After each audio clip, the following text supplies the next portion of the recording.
关于最近房车市场比较火的比亚迪 T5 DM 底盘，说一下自己比较粗浅的看法。就是前几天吧，有网友在我的一个帖子底下，回复就是关于比亚迪的那个 T5 那个底盘。这个底盘我也关注了，因为今年的那个北京的房车展我也去看了。这个车型是我看那个前期的信息我就关注到的。因为呢，首先说这个是什么个东西啊？这个就是比亚迪的一个类似轻卡底盘嘛，也是混动，应该是18度电，然后加上油。别看说这个电不多啊，肯定跟现在动辄70、80、100多度电这种没法比。但是呢，它如果用在房车上，它是一个很稀缺的存在。为什么呢？因为房车其实我们讲这个大水大电，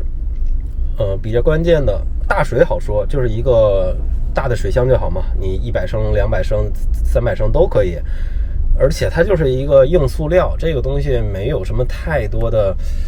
技术壁垒，或者说价格也不会差太多。但说的这个大电它就差异会很大啊，因为电这个东西，锂电，现在房车用的比较多的是磷酸铁锂的电池，一个电芯，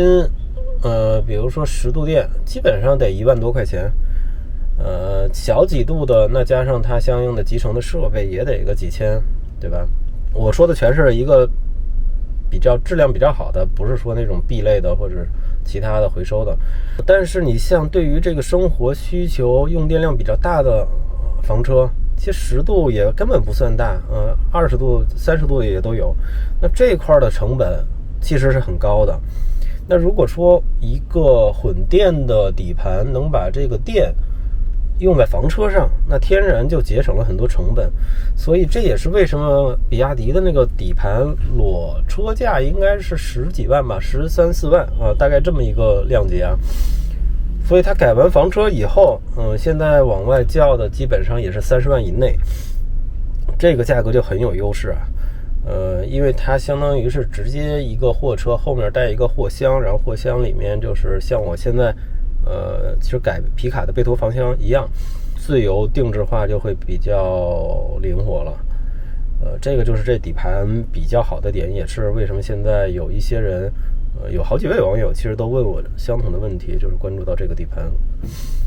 那从我来说，我因为是先买了皮卡，我已经是在几个月之前就已经敲定我是要改皮卡的贝托房箱。当时是没有这个混动的底盘，所以对我来说，我现在没有左右为难的一个情况。但是呢，这个底盘如果让我现在选择，我会很关注。先说它的好，就是刚才第一点就是电嘛，然后第二点呢，就是它的货箱内也可以 DIY 灵活去定制。然后第三点就是它的空间啊，货箱的后箱和皮卡的房箱比它一下大了很多，而且比较规整，方方正正的。这样的话各种工艺都会灵活，容易很多。还有就是它综合的这个续航啊，综合的油耗其实都是经济性挺好的。我看它好像是综合油耗10左右吧。然后续航也是能几百公里这都是优点，加上价格，对吧？它一下用新能源底盘的这个思维去降维打击房车市场。因为像我的前2期，我想哪期视频可能第2期吧，我就说了，就现在房车市场它是一个很就是当然现在会好一些，之前就是很暴利的一个市场。现在也都开始价格战有一些优惠内卷，那再怎么卷也卷不过标准化的锂电纯电的车企。那所以比亚迪把这个纯电的这个价格战这套逻辑带到了房车市场，它肯定会是一场血雨腥风啊，我觉得。因为你想30万的一个大型的货车底盘的，又是新能源，又是很稳，又是对吧？诸多优点，它的价格比现在很多传统的 B 型、C 型要便宜很多。那我觉得一些传统的房车厂商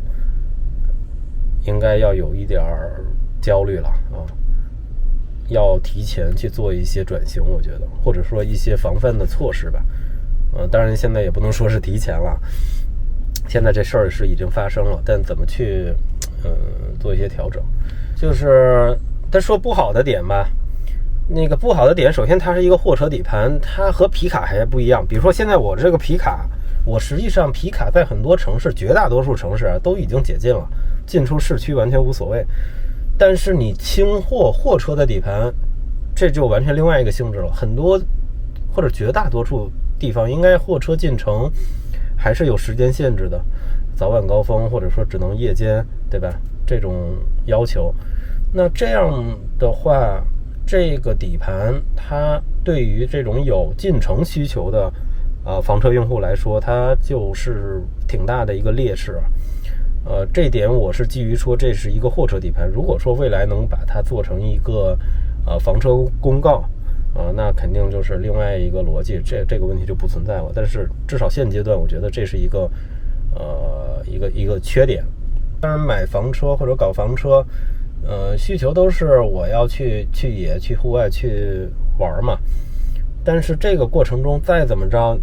你进城还是会很频繁的，尤其是像比如说它这个油电混合的，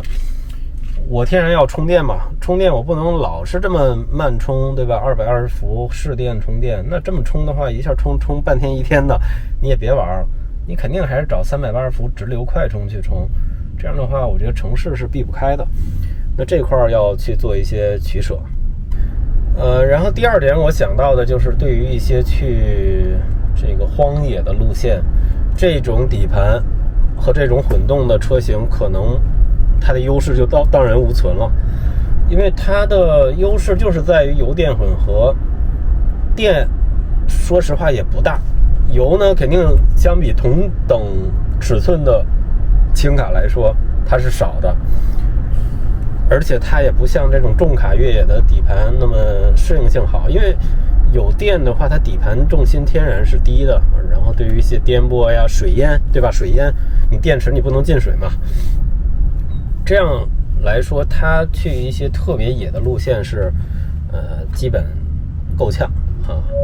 油车它不会说是一网打尽的，就是你像混动，包括你新能源出来很多年了，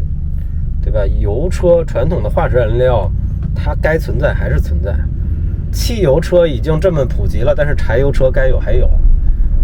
它存在的意义就是说，每一个车型每一个品类它都有自己特定的独特的市场。对，所以它这个两个缺点吧，我这么想下来啊，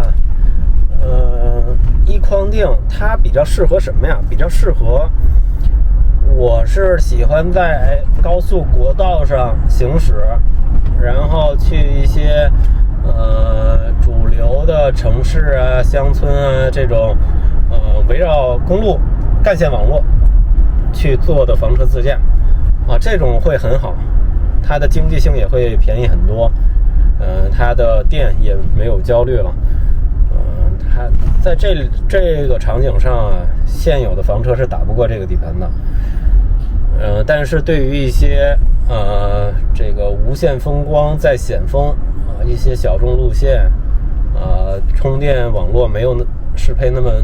完善的路线，比如说西部，对吧？这种车是没有优势的，可能它都没有办法去这种路线，所以就还是术业有专攻吧。但是这个我再往回找吧，我个人我是很看好这个混动的，如果让我现在选择，我真的会犹豫，因为确实它这个几点优点真的是很大，缺点它是可以解决的，优点现阶段这个尤其是价格这块会让很多人心动。就先说这么多吧，也是这个正在开车去改装厂的路上，觉得还是拍个视频说一下这事儿会明白一些。然后再说一下，我现在正在自改一辆贝陀式的房车，有感兴趣的朋友们欢迎订阅关注，有问题然后评论交流，拜拜。